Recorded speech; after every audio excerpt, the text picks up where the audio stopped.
राजधानी जयपुर स्थित दुर्गापुरा कृषि अनुसंधान केंद्र से देश के कृषि क्षेत्र के लिए एक बड़ी डिजिटल पहल का आगाज हो गया है। केंद्रीय कृषि मंत्री शिवराज सिंह चौहान ने यहां एआई आधारित प्लेटफॉर्म भारत विस्तार की लॉन्चिंग की।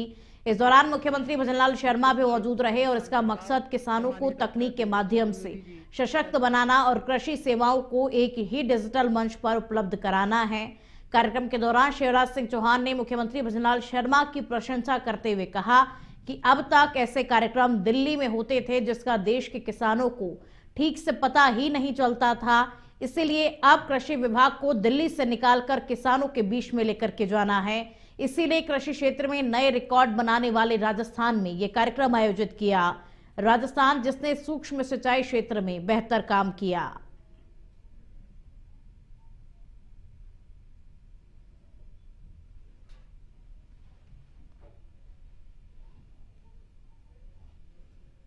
सांसद जी श्री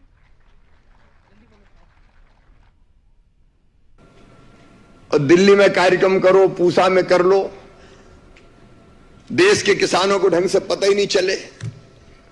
तो हमने सोचा कि अब ये दिल्ली से निकाल के कृषि विभाग को किसानों के बीच ले जाएंगे। भाई अगर किसान की खेती को आगे बढ़ाना है तो खेतों में और गांव की गलियों में जाना पड़ेगा। और इसलिए मन में विचार है कि दिल्ली में नहीं, कृषि के क्षेत्र में जिसने नए रिकॉर्ड स्थापित किए हैं, सूक्ष्म सिंचाई योजना से लेके ये राजस्थान 10 एग्रो क्लाइमेटिक जोन है और बड़ा हिस्सा ऐसा है जो केवल रेगिस्तान के नाम से जाना जाता था। लेकिन आज मैं राजस्थान सरकार को, मुख्यमंत्री जी को, कृषि मंत्री जी को बहुत बधाई देता हूं कि उसको भी लंदन बन बनाने का आपने काम किया है। ये मौका जो किसान के लिए बहुत बड़ा फायदा भी देने वाला है, किसान के जीवन में बदलाव लाने वाला भी है। यह मौका आपने राजस्थान और राजस्थान में भी जयपुर को दिया, इसके लिए मैं आपको बहुत बहुत अभिनंदन करता हूं, आपका स्वागत करता हूं। आज इस मंच के माध्यम से प्रदेश को कृषि एवं एआई के उपयोग और इसके माध्यम से नई कृषि तकनीकों को समझने का अवसर मिलेगा। और जयपुर इस धरती पर आज भारत विस्तार का राष्ट्रीय श्री गणेश हुआ है। एआई के माध्यम से लागू होने वाली ये योजना किसानों को जीवन में खुशहाली लाएगी और किसान को हर क्षेत्र में आगे बढ़ाने का। राजस्थान कांग्रेस के खेलकूद प्रकोष्ठ ने आज विधानसभा का घेराव कर दिया। पीसीसी चीफ गोविंद सिंह डोटासरा, नेता प्रतिपक्ष टीकाराम जूली सहित बड़ी संख्या में कांग्रेस नेता और कार्यकर्ता घेराव में शामिल हुए। इससे पहले बड़ी संख्या में कांग्रेस कार्यकर्ता बाईसगोदाम स्थित सहकार भवन पर इकट्ठा हुए और रैली के रूप में विधानसभा की ओर कूच किया। इस दौरान पुलिस और कार्यकर्ताओं के बीच में धक्का मुक्की हुई और टकराव की स्थिति बन गई। हालात को नियंत्रित करने के लिए पुलिस को वाटर कैनन का प्रयोग करना पड़ा। दरअसल कांग्रेस कार्यकर्ताओं ने आज दोपहर 1:30 बजे जैसे ही विधानसभा की ओर बढ़ने का प्रयास किया तो पुलिस ने उन्हें रोकने के लिए बैरिकेडिंग कर दी। इस दौरान कार्यकर्ताओं और पुलिस के बीच में तीखी नोकझोंक हुई। कुछ कार्यकर्ताओं ने बैरिकेडिंग हटाने की कोशिश की, जिसके बाद पुलिस ने वाटर कैनन का इस्तेमाल कर भीड़ को तितर बितर किया। इस दौरान प्रदर्शन में शामिल कांग्रेस खेल प्रकोष्ठ के अध्यक्ष अमीन पठान ने कहा कि जनता से जुड़े मुद्दों को लेकर संघर्ष जारी रखेंगे और सरकार को जवाब देना होगा। इस दौरान पीसीसी चीफ गोविंद सिंह डोटासरा ने कार्यकर्ताओं को संबोधित करते हुए बीजेपी सरकार पर जमकर के निशाना साधा। उन्होंने कहा कि विधानसभा गौ हत्या के मुद्दे के चलते स्थगित है और डोटासरा ने यह भी कहा कि बीजेपी को गौ माता से कोई सरोकार नहीं है, उन्हें सिर्फ वोट बैंक की राजनीति करनी है।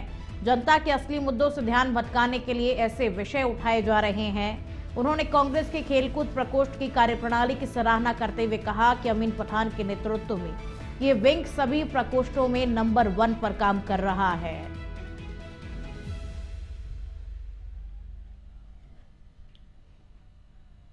टोंक जिले के सबसे बड़े सआदत अस्पताल में व्यवस्थाओं की बदहाली सामने आई है, जहां पर्ची काउंटर पर भारी भीड़ के बावजूद केवल 4 काउंटर चल रहे हैं, जिससे मरीजों को घंटों लंबी कतार में खड़ा रहना पड़ रहा है और आपातकालीन मरीज भी इंतजार को मजबूर है।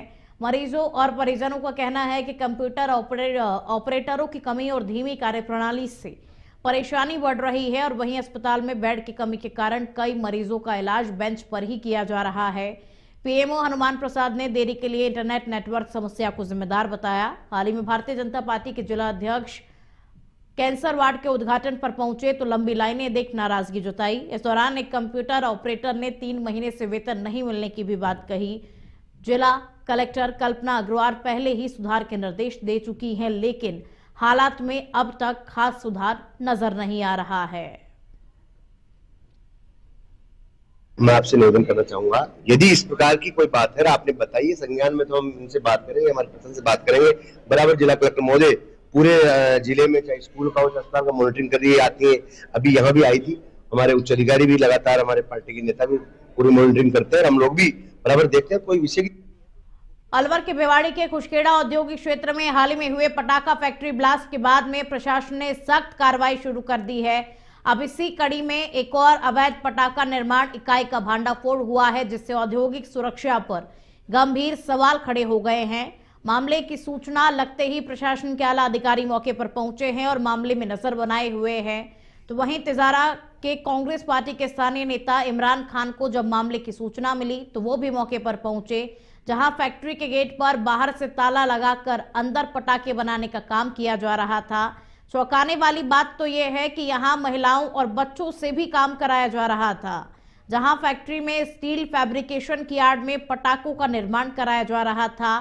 टीम गेट का ताला तोड़कर अंदर घुसी तो भारी मात्रा में पटाखे बनाने का सामान और कच्चा माल बरामद हुआ। अब इस पूरे मामले को लेकर के हर एक एंगल से, हर एक पहलू से और गहनता के साथ में जांच पड़ताल की जा रही है।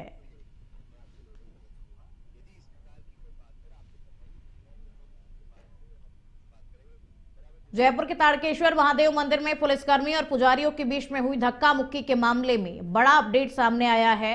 प्रकरण में एएसआई सुरेश शर्मा को 3 दिन के लिए एपीओ कर लाइन हाजिर कर दिया गया है। महंत भवानी शंकर व्यास की पुत्री योगिता व्यास ने इंडिया हेड से बातचीत में कहा कि फिलहाल कार्रवाई की गई है, लेकिन पुजारी परिवार की मांग है कि संबंधित अधिकारी को बर्खास्त किया जाए, वरना बड़े स्तर पर रोड जाम कर धरना प्रदर्शन किया जाएगा। वहीं माणक चौक थाना के थानाधिकारी राकेश ख्यालिया ने बताया कि जांच पूरी होने तक पुलिसकर्मी को लाइन हाजिर किया गया है और मामले की विस्तृत जांच जारी है। देखिए, अभी तो ये अपडेट है कि सुरेश शर्मा को लाइन हाजिर कर दिया गया, एपीओ कर दिया गया 3 दिन के लिए। अगर 3 दिन बाद उसे सस्पेंड नहीं किया जाता है, क्योंकि पुजारी परिवार के साथ जो अभद्रता हुई है, मारपीट हुई है, बहुत ही गलत है और पूरा प्रशासन इसमें पुलिस वालों को पूरा साथ दे रहा है, चूंकि बात बहुत गलत है। महाशिवरात्रि के दिन बाबा की कपाट बंद हुए हैं और पुलिस वालों के चलते ये चीजें हुई है। उन्होंने पुजारी को मारा है, कूटा है, धक्का मुक्की हुई है, अभद्रता हुई है। तो इस कारण पुजारियों की ये डिमांड है कि उसे सस्पेंड कर दिया जाए। अगर सस्पेंड नहीं होता है, सुरेश शर्मा जी को सस्पेंड नहीं किया जाता है, तो पुलिस पुजारी परिवार के लोग कल या परसों बाहर रोड जाम कर देंगे, धरना प्रदर्शन करेंगे जब तक उसे सस्पेंड नहीं किया। और अब खबर जयपुर ग्रामीण के चौमू से है, जहां हाड़ोता चौराहे के पास उस समय हड़कंप मच गया जब एक एम्बुलेंस में एलपीजी गैस भरते समय अचानक गैस रिसाव हो गया और देखते ही देखते वाहन आग की चपेट में आ गया। प्रत्यक्षदर्शियों के मुताबिक गैस भरते समय तेज गंध और सिसकारी की आवाज आई, जिसके बाद एम्बुलेंस के पिछले हिस्से से धुआं उठने लगा और अफरा तफरी मच गई। आसपास के दुकानदारों ने एहतियातन दुकानें बंद कर दी। सूचना मिलते ही दमकल विभाग मौके पर पहुंचा और कड़ी मशक्कत के बाद में आग पर काबू पाया गया और साथ ही पास में जो अन्य वाहन खड़े थे उनको भी हटाया गया, जिसकी वजह से बड़ा हादसा टल गया। स्थानीय पुलिस ने क्षेत्र को घेर कर स्थिति को नियंत्रित किया। प्रारंभिक जांच में गैस रिसाव को आग का कारण माना जा रहा है। हालांकि असली वजह जांच के बाद ही स्पष्ट होगी। गनीमत ये रही कि कोई हताहत नहीं हुआ, लेकिन एम्बुलेंस को भारी नुकसान पहुंचा है।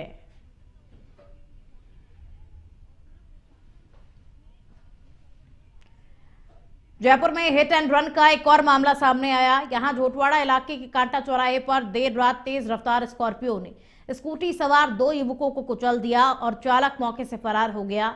घटना का सीसीटीवी वीडियो भी सामने आया है, जिसमें स्कॉर्पियो चालक दोनों युवकों को टक्कर मारते हुए साफ दिखाई दे रहा है और हादसे के बाद लोग मौके की ओर भागते हुए नजर आ रहे हैं। मृतकों की पहचान सीकर के नीमका थाना निवासी मोहित और भरतपुर के कुम्हेर निवासी वीरेंद्र के रूप में हुई है। वो जयपुर के पांच्यावाला सिरसी रोड पर रहते थे। मोहित छात्र था, जबकि वीरेंद्र अपोलो फार्मेसी कंपनी में काम करता था। राहगीरों की सूचना पर थाना पुलिस मौके पर पहुंची और गंभीर हालत में दोनों को अस्पताल पहुंचाया, जहां इलाज के दौरान उन्होंने दम तोड़ दिया। पुलिस ने अज्ञात स्कॉर्पियो चालक के खिलाफ मामला दर्ज कर उसकी तलाश शुरू कर दी है।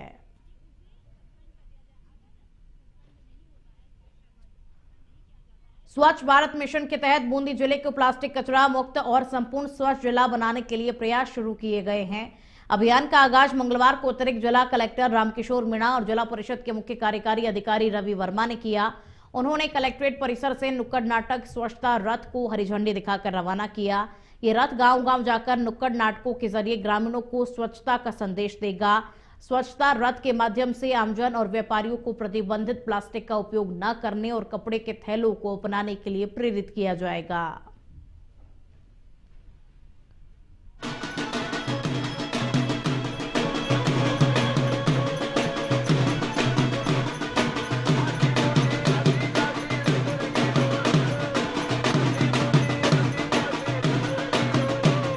एक दिल दहला देने वाली घटना सामने आई है, जहां किसी अज्ञात व्यक्ति ने एक नंदी पर धारदार हथियार से हमला कर दिया, जिससे वो नंदी गंभीर रूप से घायल हो गया। स्थानीय निवासियों ने नंदी को खून से लथपथ देखा तो तुरंत पालिका कर्मी जुगनू तंबोली को सूचना दी। इसके बाद में पालिका टीम और राज्य सरकार की 1962 पशु हेल्पलाइन टीम मौके पर पहुंची और करीब आधे घंटे की मशक्कत के बाद में घायल नंदी का रेस्क्यू किया गया। पशु चिकित्सकों ने नंदी के पैर पर टाके लगाए और समय पर इलाज मिलने से नंदी की हालत अब सामान्य है। ये क्रूर हमला पूरे इलाके में हड़कंप मचा गया है और सवाल यही उठता है कि एक बेजुबान जानवर पर इतनी बेरहमी क्यों की गई। मूलपुर से अभी से हाथी ने मुझे सूचना दी कि भाई कोई सांड का किसी ने पैर काट दिए गए हैं। तो इसकी सूचना पर हम वहां पर पहुंचे। वहां पहुंचकर सांड को रेस्क्यू किया। 1962 में वहां पर पहुंची, उसका ट्रीटमेंट वहां कर गए, उसके टांगे वांगे लगा करके अभी वो ठीक है और उसको वहीं रख। जोधपुर में साध्वी प्रेम बाइसा की मौत के मामले में बड़ा अपडेट सामने आया है। बोरानाड़ा पुलिस थाने में कंपाउंडर देवी सिंह राजपुरोहित के खिलाफ मामला दर्ज होने के बाद पुलिस ने आवश्यक कार्रवाई शुरू कर दी है और स्पेशल इन्वेस्टिगेशन टीम के प्रभारी छवि शर्मा ने बताया कि साक्ष्यों और विभिन्न रिपोर्टों के आधार पर जांच औपचारिक रूप से शुरू कर दी गई है। जो चीजें आई थी उनको ध्यान में रखते हुए 106(1) भारतीय न्याय संहिता की जो धारा है, जो कॉजिंग डेथ बाय नेग्लिजेंस से संबंधित है, उपेक्षा द्वारा मृत्यु कारित करना, उसमें प्रकरण पंजीबद्ध किया है। जी नर्सिंग स्टाफ चूरू शहर के पीडब्ल्यूडी रेस्ट हाउस के पीछे स्थित रैन बसेरा और अन्नपूर्णा रसोई योजना परिसर में सोमवार देर रात नॉनवेज पार्टी का मामला सामने आया। सूचना पर कोतवाली पुलिस ने मौके पर पहुंचकर कार्रवाई करते हुए 2 लोगों को पकड़ लिया, जबकि 2 अन्य अंधेरे का फायदा उठाकर फरार हो गए। तलाशी के दौरान ईंटों से बना अस्थायी चूल्हा, कुकर में पका नॉनवेज और बाहर खड़ी 2 लग्जरी गाड़ियां और शराब की खाली बोतलें बरामद हुई। जरूरतमंदों के लिए संचालित सार्वजनिक परिसर में इस तरीके की गतिविधि मिलने से व्यवस्थाओं पर सीधे तौर पर सवाल खड़े हो रहे हैं और पुलिस के अनुसार शराब सेवन और अन्य नियम उल्लंघन की जांच की जा रही है और दोषी पाए जाने पर संबंधित धाराओं में कार्रवाई होगी। 2 आदमी बाहर खाना खा रहे थे रैन बसेरा की बाउंड्री में। तो बताया कि भाई अंदर जब खाने की व्यवस्था बना रखी है, टेबल लगा रखी है, तो आप बाहर क्यों खा रहे हो। तो उसको कोतवाली ले जा रहे हैं, पता कर रहे हैं कि अगर शराब पी रखी है तो कानूनी कार्रवाई की जाएगी। सर रैन बसेरा काफी लग्जरी गाड़ियां भी खड़ी है। रैन बसेरा एक निराश्रित लोगों के लिए है, तो किस तरह कोई पार्टी वगैरह भी चल रही थी? नहीं, पार्टी वगैरह तो ऐसी नहीं लग रही है।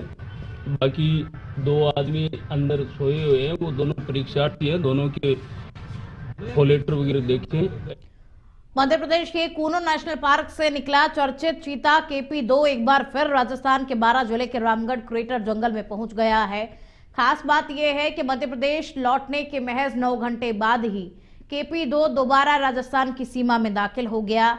रामगढ़ क्रेटर क्षेत्र में KP2 ने लौटते ही नीलगाय का शिकार किया और इससे पहले भी जब KP2 यहां 2 सप्ताह तक रुका था, तब भी उसने आते ही नीलगाय का शिकार किया था। वन विभाग के अधिकारियों के अनुसार KP2 की मूवमेंट पर लगातार मॉनिटरिंग की जा रही है। GPS कॉलर के जरिए उसकी लोकेशन ट्रैक की जा रही है ताकि किसी भी तरीके की मानव वन्य जीव टकराव की स्थिति ना बने।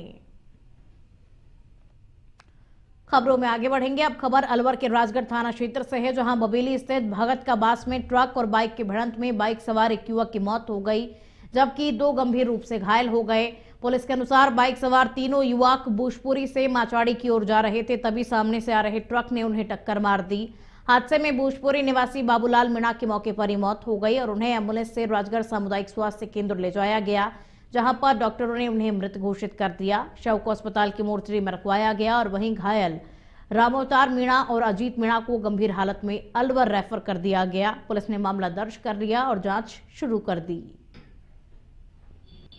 बड़े आ गया, बड़े से फिर माताड़ी आ रहा, दोनों बड़े माताड़ी में ट्रक जा रहे हो, हाँ, तो उन्हें भिड़ंत होगी। ये किस पे थे? ये मोटरसाइकिल पाए 3 खड़े।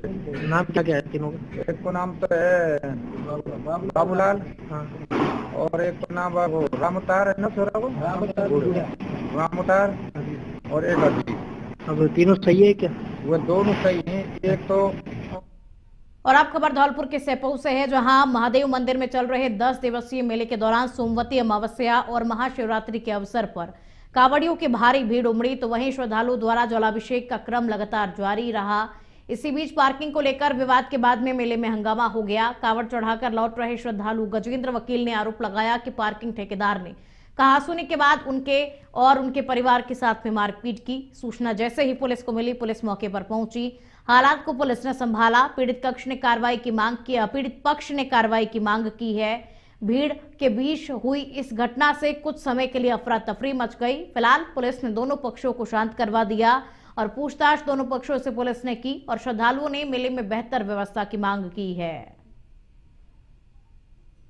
लोगों ने, पार्किंग वालों ने डंडों से मारा है। यहाँ पे ये सर खड़े थे, इनका नाम है ये मोहन सिंह, इनके सामने मारा, इन्होंने फिर भी नहीं कुछ किया। लाख वर्षों से मेरे भाई की शादी है, मेरी माँ को, मेरी बहन को, मेरे साथ जितने भी दर्शन करना है सबको डंडों से, बम्बुओं से मारा। ये पड़े डंडे, इधर देखो, यहाँ पे सब लोग खड़े थे और अभी कोई पार्किंग वाला नहीं है यहाँ पे, और हमको बोल रहे हैं कुछ करना है तो करो, नहीं तो तुमको भी मारेंगे। बूंदी में नगरीय निकाय और पंचायती राज चुनाव की तैयारियों को लेकर जिला कलेक्टर अक्षय गोदारा की अध्यक्षता में कलेक्ट्रेट सभागार में बैठक आयोजित हुई। बैठक में अधिकारियों को निर्देश दिए गए कि आचार संहिता लागू होते ही सभी प्रकोष्ठ सक्रिय कर शिकायतों का त्वरित निस्तारण किया जाए और मतदान दलों का गठन कर उन्हें राज्य निर्वाचन आयोग की नियमानुसार मास्टर ट्रेनरों से प्रशिक्षण दिलाया जाए। सभी ब्लॉकों पर मास्टर ट्रेनर नियुक्त करने, मतदान दलों के परिवहन के लिए पर्याप्त वाहन अधिग्रहित करने और टेंडर प्रक्रिया समय पर पूरी करने के निर्देश दिए गए। मतगणना दिवस पर सुरक्षा व्यवस्था, मतदान केंद्रों पर रैंप, छाया व पेयजल की व्यवस्था और बैलेट पेपर त्रुटि रहित रखने पर विशेष जोर दिया गया, ताकि चुनाव शांतिपूर्ण और व्यवस्थित ढंग से संपन्न हो सके। बैठक में उप जिला निर्वाचन अधिकारी रामकिशोर मीणा, जिला परिषद सीओ रवि वर्मा और सहायक कलेक्टर बनवारी लाल बैरवा सहित विभिन्न विभागों के अधिकारी मौजूद रहे। बुलेटिन में इतना ही। आप देखते रहिए इंडिया हिट। नमस्कार।